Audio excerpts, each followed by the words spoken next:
Os meus pais continuavam a entrar no meu apartamento, por isso mudei-me sem lhes dizer e deixei-os em pânico. Deixem um comentário e digam-me de onde estão a ouvir e que horas são para vocês agora. Como acabamos de entrar em 2026, quero desejar-vos a todos um feliz ano novo. Como é que vocês desejam um feliz ano novo na vossa cultura? Espero sinceramente que continuem a apoiar o canal este ano, enquanto crescemos juntos. As almofadas decorativas estavam no lugar errado. Eu estava parada à porta com as chaves ainda a cravarem-se na palma da minha mão, a olhar para o meu sofá bege. A almofada azul marinho que eu mantinha sempre à esquerda estava agora à direita. A de cor creme com borlas estava exatamente onde a azul deveria estar. Não foi uma corrente de ar, não foi um engano, foi uma assinatura. Alguém tinha estado no meu apartamento e eu sabia exatamente quem. O meu nome é Camila e tenho 26 anos. Quando assinei o contrato de arrendamento daquele apartamento antigo, sem elevador em Lincoln Park, há 3 meses, pensei que estava a comprar a minha liberdade. Era um charmoso apartamento no 2º andar com sancas no teto e uma escada de incêndio que parecia romântica durante o dia e assustadora à noite. Custava mais do que eu queria gastar, mas o preço incluía a ilusão de autonomia. Chega de viver debaixo do teto dos meus pais. Chega de responder a perguntas sobre os meus horários. Chega de me sentir uma convidada na minha própria vida. No dia da mudança, a minha mãe, Simone, encurralou-me na cozinha vazia. Ela estendeu a mão, com a palma aberta, à espera. Só para emergências, querida, disse ela, com a voz a baixar para aquele tom sussurrado que ela reservava para tragédias e para me fazer sentir culpada. E se te engasgares com um bife? E se houver uma fuga de gás e estiveres a dormir? Precisamos de conseguir chegar até ti. Pareceu razoável na altura. Ou melhor, a energia necessária para lutar com ela parecia um preço demasiado alto a pagar num dia em que ainda tinha 20 caixas para desempacotar. Então, entreguei-lhe a chave suplente. Vi-a prender a chave ao seu porta-chaves, ao lado de um pendente de brilhantes, e senti um pequeno nó frio a apertar-se no meu estômago. Disse a mim mesma que estava a ser paranoica. Os pais preocupam-se, faz parte da sua função. Mas, parada na minha sala de estar às 6h30 de uma quarta-feira à noite, a olhar para os meus móveis rearranjados, percebi o meu erro. As poltronas estavam viradas de forma diferente. O tapete tinha sido rodado. A minha mãe chamava-lhe Feng Shui. Eu chamava-lhe marcação de território. Não era apenas irritante, era patológico. Em análise de dados, procuramos padrões para explicar anomalias. A anomalia aqui era a incapacidade da minha mãe de entender a palavra não. O padrão era algo sobre o qual eu tinha lido num livro de psicologia durante a faculdade, mas que nunca tinha aplicado a mim mesma até este momento: emaranhamento. A minha mãe não me via como uma entidade separada com o meu próprio código postal e direitos legais. Para Simone, eu era simplesmente uma extensão de si mesma, como um membro extra. Quando me mudei, não foi uma filha a deixar o ninho, foi o braço dela a soltar-se e a sair pela porta. As suas intromissões não eram visitas, eram sensações de membro fantasma. Ela estava a tentar coçar uma comichão numa parte do corpo que já não lhe pertencia para controlar. Entrei na casa de banho, o ar ainda denso com o seu perfume floral enjoativo. Foi então que o vi. O meu frasco de creme de rosto francês importado, aquele que custava $110 por cada 30 gramas, estava na borda do lavatório. A tampa estava aberta. Faltava uma grande concha de creme no centro, como se alguém tivesse escavado com 3 dedos. Não desperdicei energia em lágrimas. Na minha área de trabalho, não se chora por dados corrompidos. Isola-se a fonte. Peguei no frasco e olhei para a cratera no creme. Era uma coisa tão pequena, mas o desrespeito era impressionante. Ela não tinha apenas invadido o meu espaço, tinha consumido os meus recursos sem pensar 2 vezes. Ela sentia-se no direito de usar o meu creme de rosto da mesma forma que se sentia no direito de ter o meu tempo, a minha privacidade e a minha vida. Peguei no meu telemóvel e disquei o número dela. "Gostaste da nova disposição?" disse ela animadamente, atendendo ao primeiro toque. Mudei as cadeiras para melhorar o fluxo de energia. O ambiente parecia estagnado aí dentro. "Usaste o meu creme de rosto", disse eu.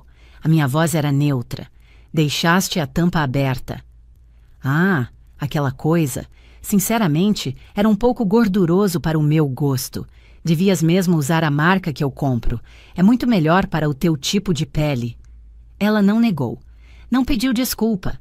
Criticou o produto que tinha roubado. Desliguei o telemóvel e olhei para o frasco aberto. Isto não era amor. Era uma colonização. E eu estava farta de ser território ocupado. 2 semanas depois, a escalada passou de pequenos roubos para uma ocupação em grande escala. Cheguei a casa numa terça-feira à noite, exausta depois de um turno de 10 horas a olhar para folhas de cálculo. Abri a porta, esperando o silêncio pelo qual pagava a renda. Em vez disso, entrei numa explosão de luz. A sala parecia uma Sephora que tinha explodido dentro de um furacão. Havia roupas espalhadas por todas as superfícies. Nos meus abajures, na minha televisão, nas minhas cadeiras de jantar. Havia 3 anéis de luz montados em triângulo, ofuscantemente brilhantes, apontados para a parede do fundo. E no centro do caos, a posar com uma garrafa de água vitaminada, estava a minha irmã de 23 anos, Isla. Isla descreve-se como uma curadora de estilo de vida.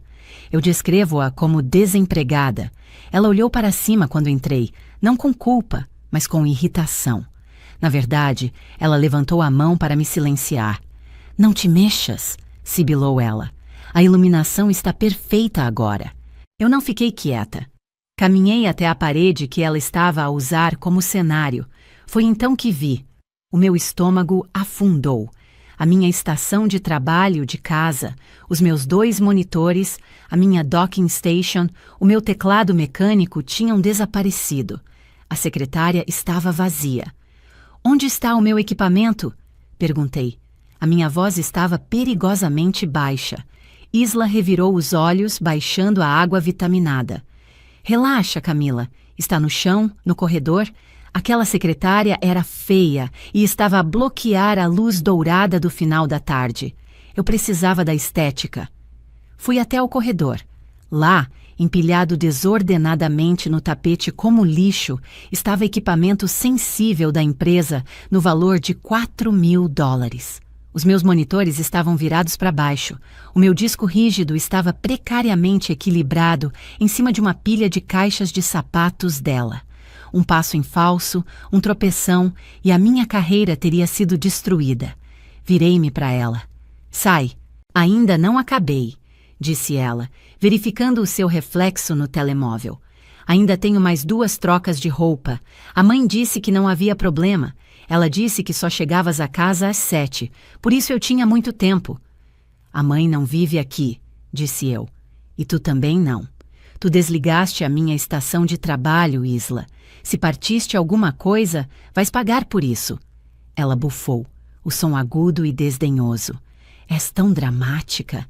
É só material de computador. Ages como se estivesses a lançar códigos nucleares. Além disso, nem estavas em casa. Por que é que estás a ser tão mesquinha com o teu espaço? Não é como se o estivesses a usar para criar algo importante." Aí estava. A filosofia da família destilada numa única frase venenosa. O meu trabalho, que pagava a renda que ela estava a explorar, era só material de computador. A sua busca pela fama na internet era importante.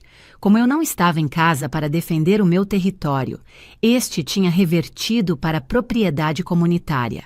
Para eles, o meu apartamento não era a minha casa. Era apenas um quarto extra nas suas vidas que, por acaso, eu pagava. "Arruma as tuas coisas", disse eu. "Se não tiveres saído em 5 minutos, atira os teus anéis de luz da varanda." Ela chamou-me de bruxa invejosa, mas arrumou as coisas. Ao sair, não pediu desculpa. Apenas se queixou de que eu tinha arruinado as suas métricas de engajamento. Tranquei a porta atrás dela e ativei o trinco, mas o clique não me trouxe nenhum conforto. A fechadura era física, mas a intrusão era psicológica. Eles não precisavam de arrombar.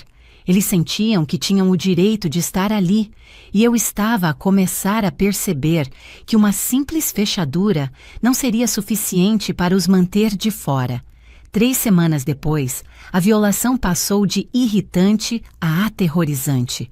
Eu estava no chuveiro num domingo de manhã, deixando a água quente aliviar a tensão que se tinha instalado permanentemente nos meus ombros.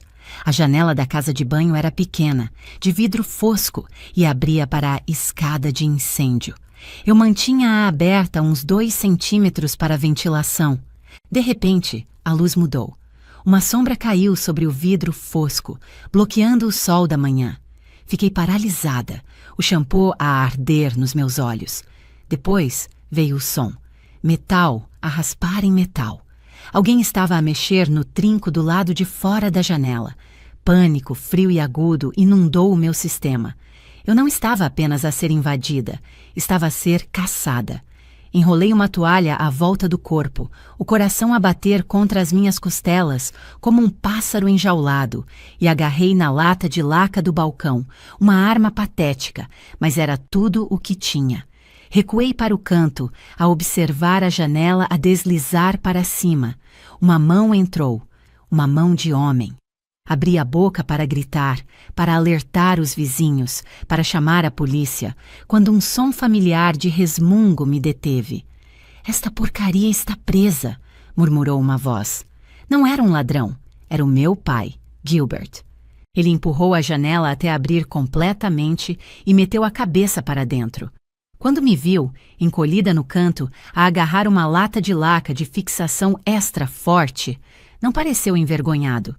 Parece dar irritado. "Ah, estais em casa", disse ele, entrando pela janela e pisando o meu tapete de banho com as suas botas de trabalho. Bati à porta, mas não respondeste.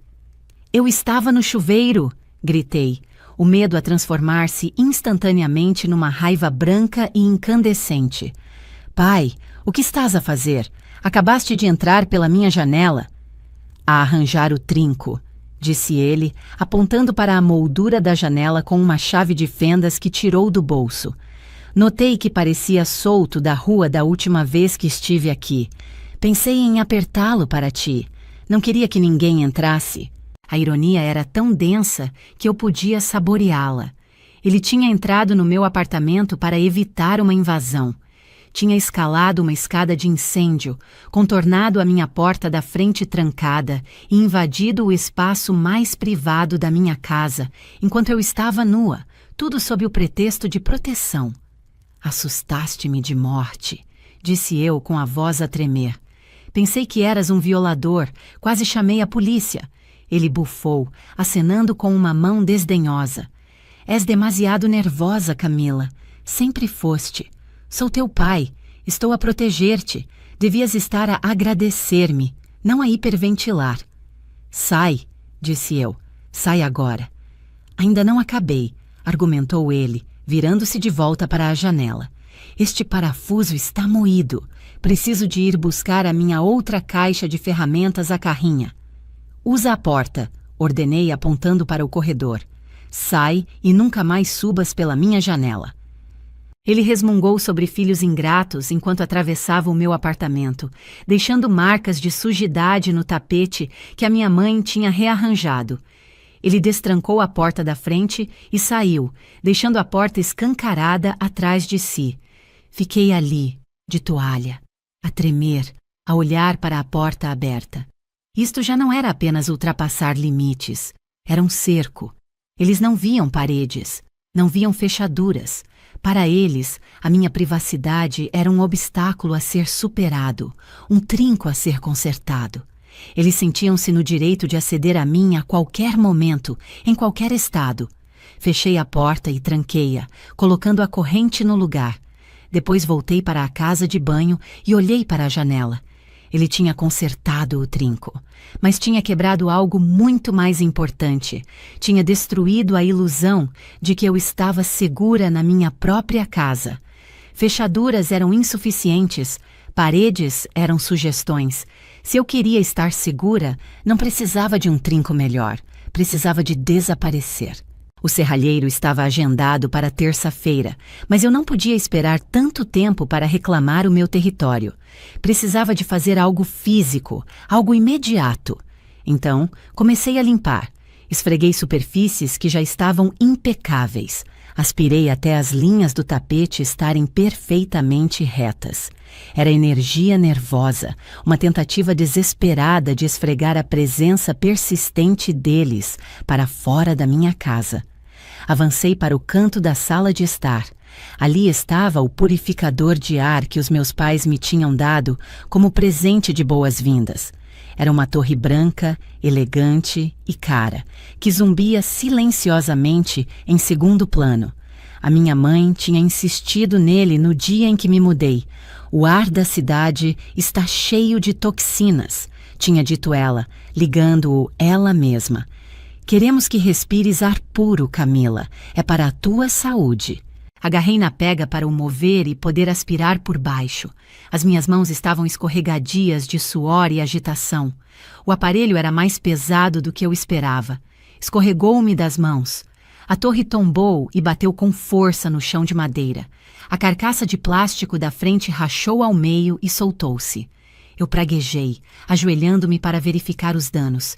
Esperava ver um filtro EPA, talvez uma pá de ventoinha. Em vez disso, vi algo que fez o mundo parar de girar. Escondida atrás das grelhas de ventilação, habilmente ligada diretamente à fonte de alimentação do aparelho, para nunca precisar de pilhas, estava uma pequena lente preta, e ao lado dela, uma pequena luz verde piscava. Eu não respirei. Não me mexi. A minha mente tentava rejeitar o que os meus olhos estavam a ver. Parecia uma câmara. Parecia o tipo de equipamento de espionagem de alta qualidade que se compra online para apanhar um ladrão, mas isso era impossível. Os meus pais deram-me isto. Os meus pais, que afirmavam que só queriam que eu estivesse segura. Estendi os dedos trêmulos e puxei a carcaça partida. Ela soltou-se. Lá estava, um módulo de câmara de alta definição com um microfone. Não estava apenas a gravar localmente. Eu via a antena Wi-Fi. Estava a transmitir. Estava ligada à minha rede. Sentei-me nos calcanhares, o plástico afiado a cravar-se no meu joelho. O silêncio no apartamento de repente pareceu pesado, sufocante. Eles não tinham estado apenas a entrar, não tinham estado apenas a aparecer. Eles tinham estado a observar. Durante 3 meses, este olho que não piscava esteve no canto da minha sala de estar. Tinha visto tudo. As minhas chamadas telefônicas privadas, onde me queixava do trabalho. As minhas sessões de choro noturnas, quando a solidão batia. Os encontros que trouxe para casa, as vezes em que andei de roupa interior a comer cereais da caixa. Os meus pais, o meu pai, que tinha consertado a minha janela enquanto eu estava nua, a minha mãe, que criticava os meus cuidados de pele, tinham estado a consumir a minha vida privada como um reality show. Isto não era preocupação, não era proteção. Isto era o panóptico. Lembrei-me de ter aprendido sobre isso numa cadeira de sociologia. O panóptico é um design de prisão, onde os reclusos podem ser observados a qualquer momento, mas nunca sabem exatamente quando, porque podem estar a ser observados. Eles devem comportar-se sempre. Os meus pais tinham construído uma prisão digital à minha volta. Tinham usado a segurança como arma para me despojar da minha humanidade básica. Ao afirmarem que estavam a cuidar de mim, estavam, na verdade, a vigiar-me. Eles não viam uma filha, viam um sujeito, uma posse que precisava de ser monitorizada para garantir que estava a funcionar corretamente. A violação foi absoluta, foi mais profunda do que as fechaduras ou a escada de incêndio. Eles tinham roubado a minha solidão. Em cada momento que pensei estar sozinha, estava na verdade a atuar para uma audiência de 3 pessoas. Olhei para a luz verde a piscar. ainda estava ativa. Provavelmente estavam a assistir agora mesmo, a perguntar-se por que é que o ângulo da câmara tinha mudado para o teto. Uma clareza fria e dura apoderou-se de mim, substituindo o medo. Isto já não era uma disputa familiar, não se tratava de limites ou de respeito, isto era voyeurismo, isto era assédio digital, isto era um crime e justificava tudo o que eu estava prestes a fazer. Não o desliguei. Ainda não. Levantei-me, saí do enquadramento e fui para o meu computador portátil. Tinha uma mudança para planear e pela primeira vez eu sabia exatamente que tipo de fortaleza precisava de construir. Eles queriam observar. Ótimo! Eu ia dar-lhes um último espetáculo e depois cortaria a transmissão para sempre. Não lhes liguei. Não gritei para o microfone. Não esmaguei o aparelho contra a parede. Embora cada nervo do meu corpo gritasse por violência, o confronto é para pessoas que querem uma resolução. Eu não queria uma resolução, queria uma extração. Coloquei a carcaça de volta no purificador de ar, com cuidado para alinhar a racha, de modo a não ser imediatamente óbvia. Coloquei-o de volta no canto, virado para a parede que já tinha limpo. Deixei-o ligado. Deixei-os ver a tinta secar. Deixei-os pensar que tudo estava normal enquanto eu desmantelava o acesso deles à minha vida, tijolo por tijolo. Na manhã seguinte, liguei para o trabalho a dizer que estava doente. Não passei o dia a chorar na cama. Passei-o a garantir uma fortaleza. Fui a Spire, um edifício de vidro em forma de agulha no centro da cidade, pelo qual já tinha passado 1000 vezes e descartado como demasiado estéril, demasiado caro, demasiado frio. Agora, frio soava perfeito. Frio significava impenetrável. Encontrei-me com a agente imobiliária e não perguntei sobre a vista ou as comodidades. Perguntei sobre a segurança. Temos concierge 24 horas por dia, 7 dias por semana, disse ela tocando no seu tablet. Os convidados são obrigados a deixar um documento de identificação com foto na recepção. Os elevadores são acessíveis apenas com cartão e para os residentes, a entrada no apartamento é biométrica, com impressão digital ou retina. Retina, disse eu. Eu quero isso. A renda era $500 mais cara por mês do que a que eu pagava em Lincoln Park. Era um imposto sobre a minha sanidade, um prêmio pelo luxo de saber que os únicos olhos a observar-me seriam os meus. Assinei o contrato de arrendamento na hora. Agendei a mudança para sexta-feira.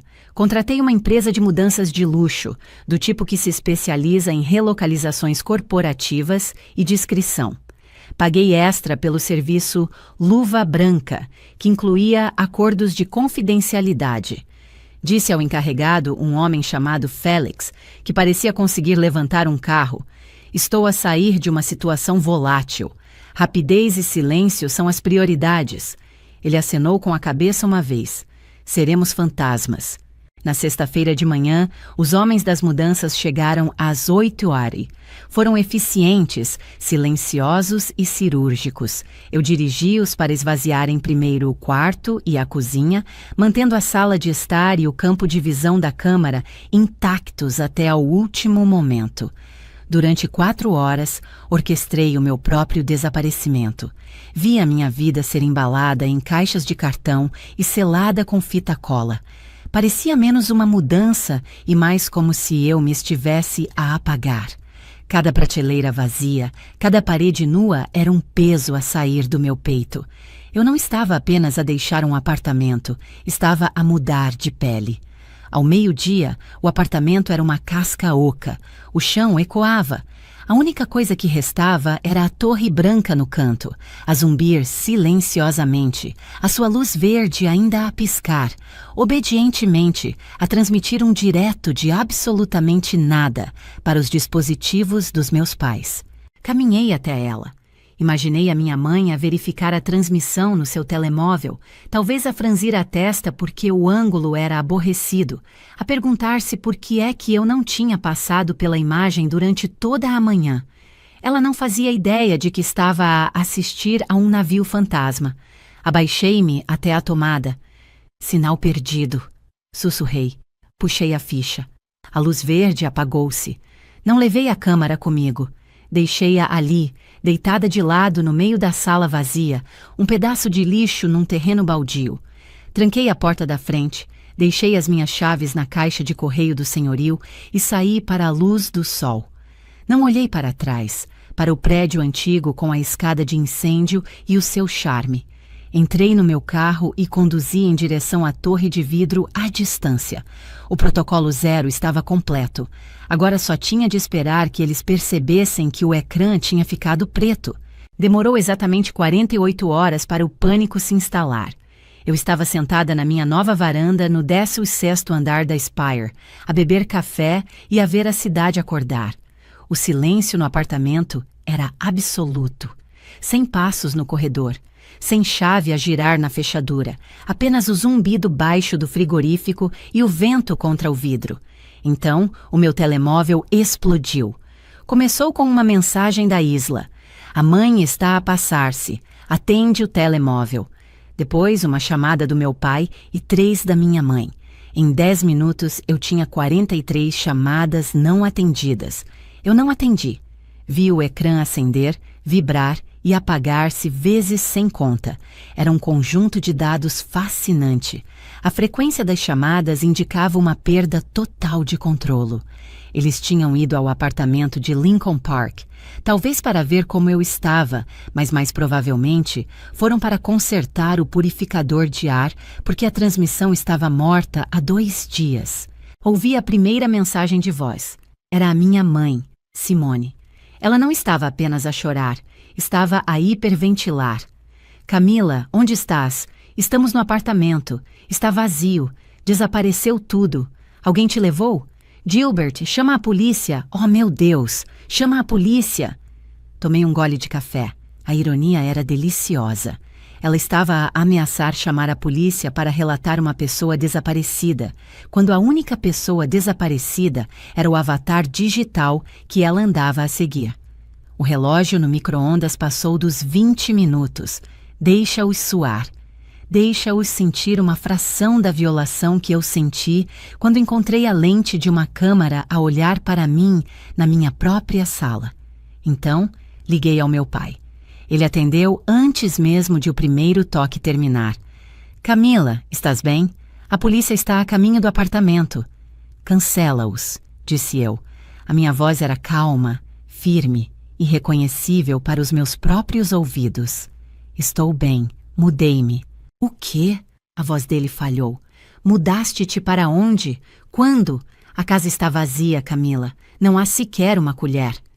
Mudei-me na sexta-feira. Estou bem. Estou saudável e desapareci. Ouvi a minha mãe agarrar no telemóvel. Dá-nos a morada, gritou ela.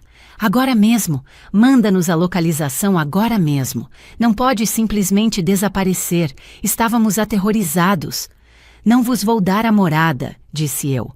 Nós somos teus pais, guinchou ela. Não tens o direito de te esconder de nós. Precisamos de inspecionar a casa nova. Precisamos de ter a certeza de que é segura. É segura, disse eu. É segura porque vocês não têm a chave. Isto é uma loucura, gritou o meu pai ao fundo. Estás a agir como uma criança. Vamos encontrar-te. Ligamos para o teu trabalho. Perguntamos aos amigos da Isla. Se tentarem encontrar-me, disse eu, baixando a voz uma oitava, apresentarei queixa na polícia. A linha ficou em silêncio absoluto. Desculpa, sussurrou a minha mãe. Eu encontrei o purificador de ar, mãe. O silêncio estendeu-se, pesado e sufocante. Encontrei a câmara, continuei. Encontrei a lente atrás da grelha. Encontrei o transmissor Wi-Fi. Eu sei que me têm estado a observar. Sei que me viram a dormir. Sei que me viram a vestir. Sei que viram tudo. Isso era para a tua segurança, gaguejou ela, a defesa automática e desesperada. Só queríamos ter a certeza de que estavas bem. Não era espionagem. É um crime de classe 4 em Illinois, disse eu. Gravação de vídeo não autorizada numa residência privada. Chama-se voyeurismo. Chama-se assédio digital. Tu não farias isso, rosnou o meu pai. Somos a tua família. Eu tenho o aparelho. Menti. Tinha-o deixado no apartamento antigo, mas eles não sabiam disso. Tenho o cartão de memória e tenho a filmagem de ti, pai, a entrar pela janela da minha casa de banho enquanto eu estava no chuveiro. Tenho tudo. Respirei fundo. Era isto, o golpe final. Aqui estão as novas regras.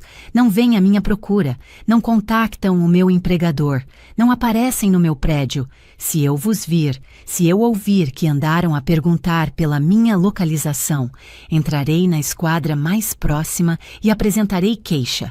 Vou arruinar-vos, entenderam? A minha mãe estava a soluçar agora, um som quebrado e irregular. Camila, por favor. Entenderam? Repeti. Sim, disse o meu pai. A sua voz era pequena, derrotada. Sim. Bom, disse eu. Ligo-vos daqui a 1 mês, talvez. Desliguei o telemóvel. A minha mão não tremia. Olhei para o horizonte, as torres de vidro a brilhar ao sol. Bloqueei os números deles durante o fim de semana. Bloqueei a isla. Depois, coloquei o meu telemóvel na mesa, com o ecrã para baixo. O ecrã estava preto. E pela primeira vez em 26 anos, o deles também estava. Passaram-se 3 meses desde a mudança. Sento-me na minha sala de estar, a cidade de Chicago estendida abaixo de mim como uma placa de circuito. O único som é o zumbido rítmico do ar-condicionado. É um tipo de silêncio diferente daquele a que estou habituada. Não é o silêncio tenso de esperar que uma chave gire na fechadura ou o silêncio pesado de ser observada. É o silêncio de uma fortaleza. A porta do meu apartamento é de carvalho maciço, pesada e reconfortante. O leitor biométrico brilha suavemente a azul. Lá embaixo, há um porteiro chamado Desmond, que verifica os documentos de identificação e não aceita subornos de lasanha. Eu estou segura. Encontro-me com os meus pais ocasionalmente para tomar café em locais públicos movimentados. A dinâmica mudou permanentemente. Eles tratam-me com uma cautela desconfiada, como se eu fosse uma bomba que pudesse detonar se manuseada bruscamente. A minha mãe pergunta sobre o meu trabalho, mas não oferece conselhos. O meu pai pergunta sobre o tempo, mas não se oferece para consertar nada. Eles não sabem a minha morada, não sabem o número do meu andar, não sabem qual janela é a minha. A Isla tentou enviar-me uma mensagem uma vez, a perguntar se eu queria fazer uma colaboração de rebranding. Eu não respondi. Simplesmente bloqueei o número dela por mais 1 semana. A paz do espaço vazio é viciante. Olho em volta do meu santuário. Os móveis estão exatamente onde os coloquei. O meu creme de rosto está exatamente onde o deixei. A minha privacidade é uma coisa tangível, um cobertor protetor que enrolo à minha volta todas as noites. Percebo agora que o silêncio não é solidão. É a ausência do olhar. Pela primeira vez na minha vida, não estou a atuar para uma audiência. Não sou uma personagem no espetáculo deles. Sou a protagonista da minha própria vida. Bebo o meu café e observo um avião a cortar o céu. Aprendi uma lição dura, mas valiosa. Não te podes curar no mesmo ambiente que te adoeceu. Às vezes, o amor não é suficiente. Às vezes, a segurança requer distância. Eu tenho as chaves da minha fortaleza e, pela primeira vez, sou a única a tê-las. Se alguma vez tiveste de construir uma fortaleza para proteger a tua paz, partilha esta história. Não estás sozinho.